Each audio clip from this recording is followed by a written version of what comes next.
नमस्कार। चलिए आज बात करते हैं एक स्मार्ट पोर्टफोलियो बनाने के बारे में। मतलब एक ऐसा तरीका जिससे हम वो आम गलतियां न दोहराएं जो ज्यादातर निवेशक करते हैं, और साथ ही मार्केट में जो नए मौके बन रहे हैं उन्हें पहचान सकें। तो फिर शुरू किया जाए।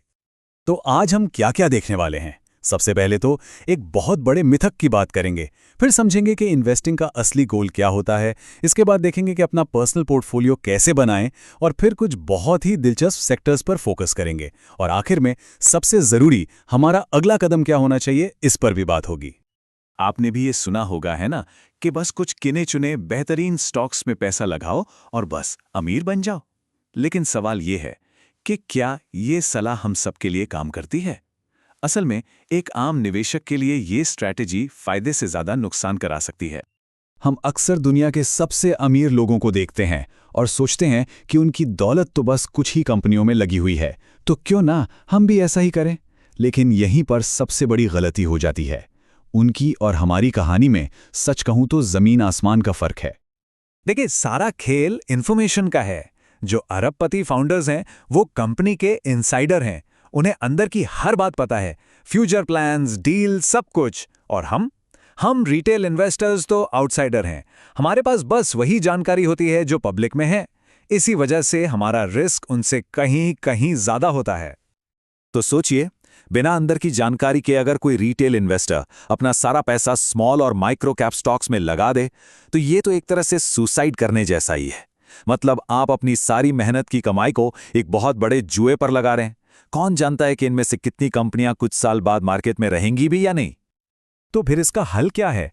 बहुत सिंपल है, डाइवर्सिफिकेशन। मतलब अपने निवेश को एक जगह नहीं बल्कि कई जगह फैलाना। और ये कोई ऑप्शन नहीं है, ये एक जरूरत है। एक अच्छा डाइवर्सिफाइड पोर्टफोलियो बनाने के लिए 25 से 30 स्टॉक्स एक बहुत ही सही नंबर माना जाता है।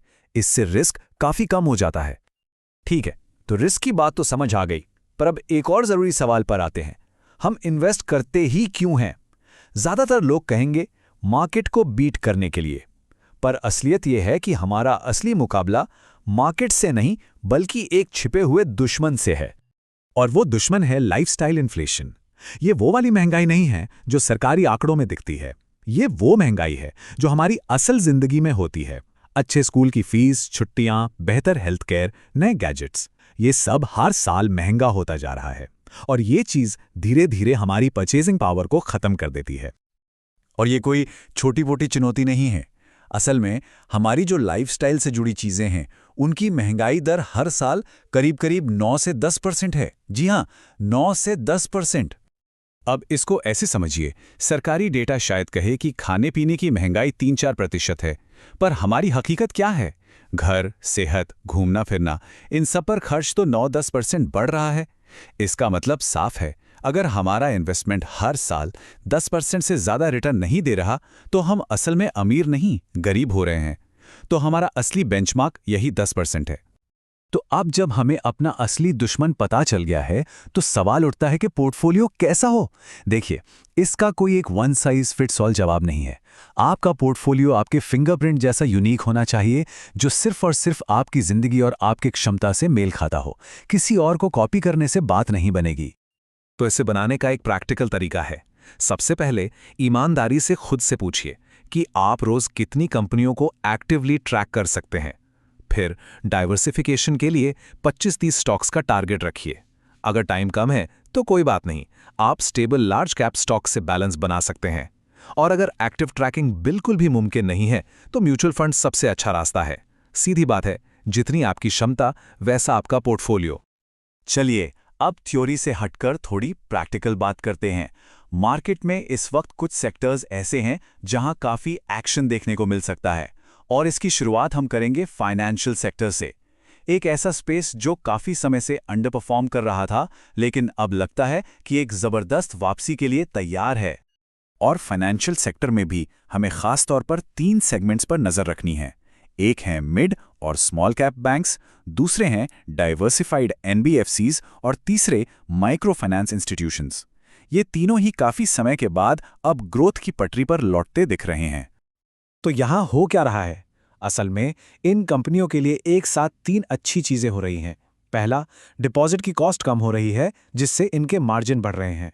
दूसरा, क्रेडिट कॉस्ट घट रही है मतलब प्रॉफिट बढ़ रहा है। और तीसरा, ऑपरेटिंग लीवरेज का फायदा मिल रहा है। जब ये तीनों चीजें एक साथ होती हैं तो अर्निंग्स ग्रोथ जबरदस्त होती है।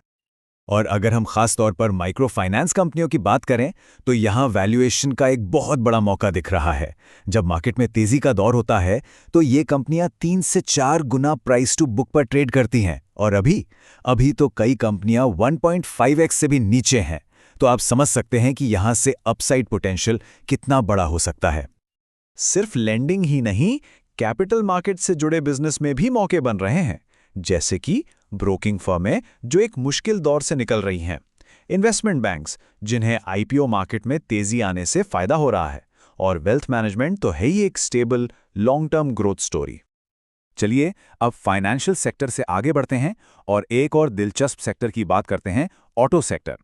कुछ तिमाहियों पहले तक सब इस सेक्टर को लेकर नेगेटिव थे, लेकिन अब देखिए माहौल पूरी तरह बदल चुका है। तो ऑटो सेक्टर में ये तेजी आ क्यों रही है? इसके पीछे कई कारण एक साथ काम कर रहे हैं। सरकार और प्राइवेट कंपनियां दोनों ही भारी खर्च कर रही हैं। मॉनसून अच्छा रहने से गांवों में डिमांड बढ़ी है, महंगाई कम होने से लोगों का कॉन्फिडेंस बढ़ा है, और जीएसटी सुधारों का भी पॉजिटिव असर दिख रहा है। ये सब मिलकर ऑटो और ऑटो एंसिलरी कंपनियों के लिए एक बेहतरीन माहौल बना रहे हैं।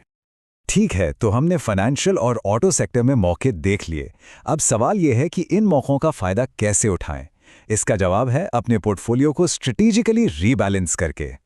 यहाँ एक ट्रेडर और एक इन्वेस्टर की सोच का फर्क समझना बहुत जरूरी है। ट्रेडर क्या करता है? वो उस स्टॉक को बेच देता है जो चल नहीं रहा, और जो स्टॉक भाग रहा है उसके पीछे दौड़ता है। लेकिन एक इन्वेस्टर क्या करता है? वो अपना नया पैसा वहां लगाता है जहां उसे भविष्य में सबसे ज्यादा रिटर्न मिलने की उम्मीद होती है, भले ही उस स्टॉक ने पिछले कुछ समय में परफॉर्म ना किया हो।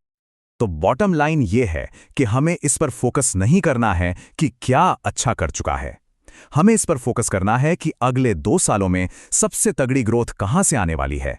अपना अगला इन्वेस्टमेंट वहीं होना चाहिए। तो ये सवाल मैं आप सबके लिए छोड़ रहा हूं, कौन से वो सेक्टर्स हैं जो अगले 2 साल तक आपके पोर्टफोलियो को पावर देंगे? सोचिएगा जरूर। और अगर आप ऐसे ही डीप डाइव्स और चाहते हैं जो आपको इस सवाल का जवाब ढूंढने में मदद करें, तो सब्सक्राइब करना मत भूलिएगा। हमारे साथ जुड़ने के लिए शुक्रिया।